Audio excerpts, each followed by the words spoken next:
At the start of Frank's proposal, I was bursting with ideas, and not only for myself, but for a team to collectively produce something just short of Oscar-worthy.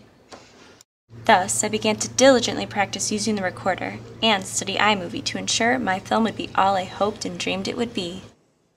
Though not too far along the project, my position shifted from creative intern to director of first impressions, which detached me from my snuggly spot near the ping pong table to the frightening front desk where my nemesis awaited me, the phone, but I'll get to that later.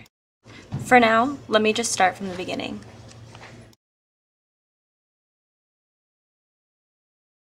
I guess I'll just say it was a rough start, and perhaps I didn't have the most open mind to the switch, though after a complete attitude change and a realization that 8 weeks still remained of the summer, I began to adjust quite quickly to it all.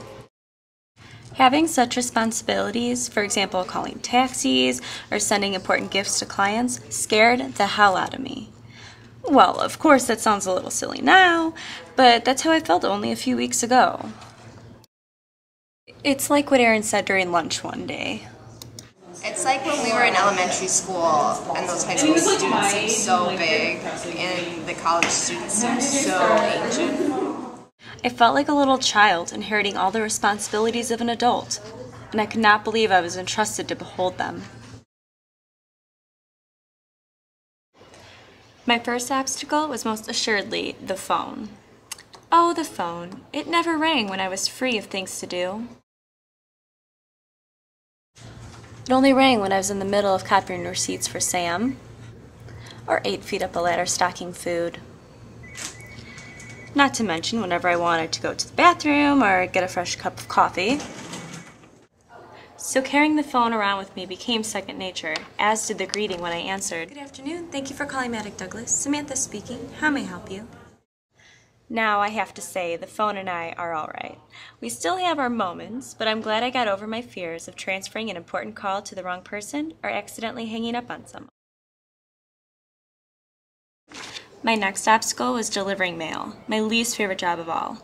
Luckily, it became much more enjoyable when Dana helped. I found I didn't have to do everything myself. And that's why we have Stux. I know I can rely on the rest of my Maddock Douglas family to help me out when I really need it.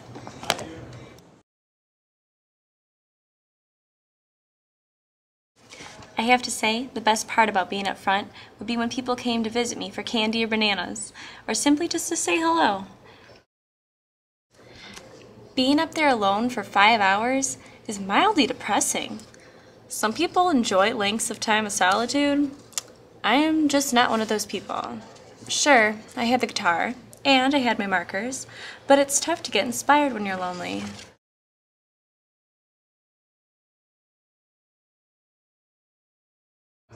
Thank you to Raph for having me come in early to work on the doghouse, and to Wes for all the artistic advice he's given me, and to Nick for all his social media expertise, and to Noel for all the help on my site.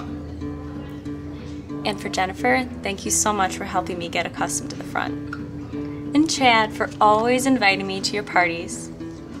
And Sam for all the fashion advice. And Joe for always making me smile. And of course Dave, because without him, I wouldn't have a blog. And a special thanks to Lisa for everything else.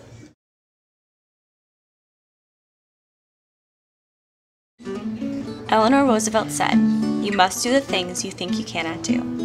Even though I wasn't sure I could handle all my new jobs, I felt I had no choice but to try. And I must say, I think I did all right. So this film isn't what I planned, but it sums up all I did and learned from you, Maddock Douglas, in the year 2010.